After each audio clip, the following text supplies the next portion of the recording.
Radhe Radhe everyone. आज की video में मैं आपको जया एकादशी की व्रत कथा सुनाऊंगी।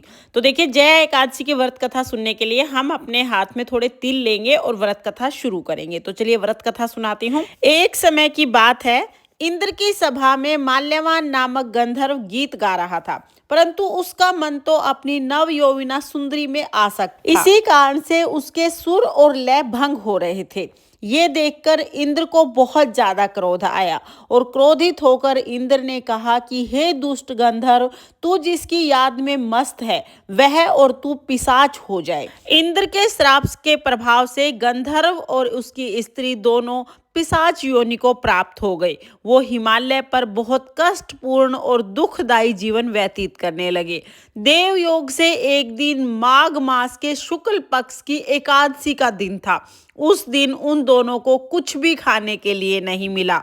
पूरा दिन भूखे प्यासे रहे। भूख प्यास से व्याकुल होने के कारण दोनों को रात्रि में भी निंद्रा नहीं आई। पूरी रात्रि बैठे बैठे बितानी पड़ी। इस तरह से रात्रि जागरण भी हो गया।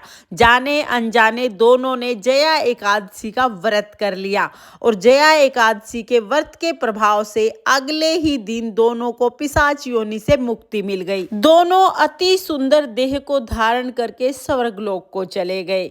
जो भी जया एकादशी का व्रत करता है, जाने अनजाने किए हुए सभी पापों से मुक्त हो जाता है। जो भी मनुष्य जया एकादशी का विधिवत व्रत करता है, उसे हजारों अश्वमेध यज्ञ के बराबर फल प्राप्त होता है और गो हत्या जैसे पाप से भी मुक्ति मिल जाती है। अतः सभी को जया एकादशी का व्रत और पूजन जरूर करना चाहिए। ये थी जया एकादशी की व्रत कथा। अब मैं आपको एक गणेश जी की कथा जरूर सुनाऊंगी। तो चलिए गणेश जी की कथा शुरू करते हैं। एक गांव में एक बुढ़िया रहती थी। बुढ़िया अंधी थी और रोजाना गणेश जी का पूजन करती थी। बुढ़िया के पूजन से प्रसन्न होकर एक दिन गणेश जी बुढ़िया के सामने आए और बोले, हे बूढ़ी माई, मैं तुम्हारे पूजन से बहुत प्रसन्न हूँ। तुम जो मांगना चाहती हो वो वर मांग लो। बुढ़िया ने कहा, भगवान, मैं तो मांगना नहीं जानती।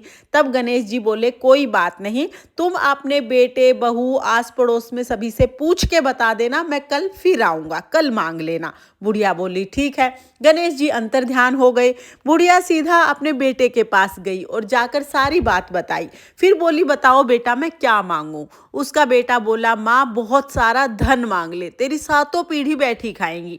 बुढ़िया बोली, ठीक है। फिर वो अपनी बहू के पास गई, सारी बात बताई तो बहू बोली, माँ जी, क्या करोगी धन दौलत का? असली धन दौलत तो पोता पोती होते हैं। अपने लिए पोता मांग लो, पोता तुम्हारा जन्म सफल हो जाएगा। बुढ़िया बोली, बेटा, बात तो तुम्हारी भी ठीक है। फिर बुढ़िया अपनी पड़ोसन के पास चली गई और अपनी पड़ोसन से बोली कि बता, मैं क्या मांगू? पड़ोसन बुढ़िया की सहेली थी। पड़ोसन बोली, क्या करेगी धन का और क्या करेगी पोते का? अपने लिए आंखें मांग ले, तेरा बुढ़ापा सुधर जाएगा। बुढ़िया बोली, बात तो तुम्हारी भी ठीक है। सबकी बात सुन के बुढ़िया सो गई। अब नींद तो आई नहीं, पूरी रात सोचती रही, क्या मांगू क्या मांगू। सुबह हो गई। सुबह गणेश जी फिर आए, बोले, बता बुढ़िया, क्या मांगना है, मांगो। अब बुढ़िया बोली, गणेश जी महाराज, मांगना तो मैं ना, लेकिन अगर आप मुझे कुछ देना ही चाहते हैं तो बस इतना वरदान दे दीजिए कि मैं अपने महल में सोने के पालने में अपने पोते को झूलते हुए देखूं। अब गणेश जी महाराज तो ये सुनते ही ठाका मार के हंसने लगे। हे बूढ़ी माई, मैं तो सोच रहा था तुम बहुत भोली हो, तुम तो बहुत चतुर निकली। एक ही बात में धन, महल, पोता, आंखें, सब कुछ मांग लिया। गणेश जी महाराज तो हंसते हंसते बुढ़िया को सारी चीजें देकर चले गए। हे गणेश जी महाराज, जैसे आपने बुढ़िया के साथ की वैसे सबके साथ करना और इस कहानी को कहते सुनते हुकारा भरते सब पर अपनी कृपा दृष्टि बनाए रखना, सबके घर को अन्न धन से भर देना। ये थी गणेश जी की कहानी।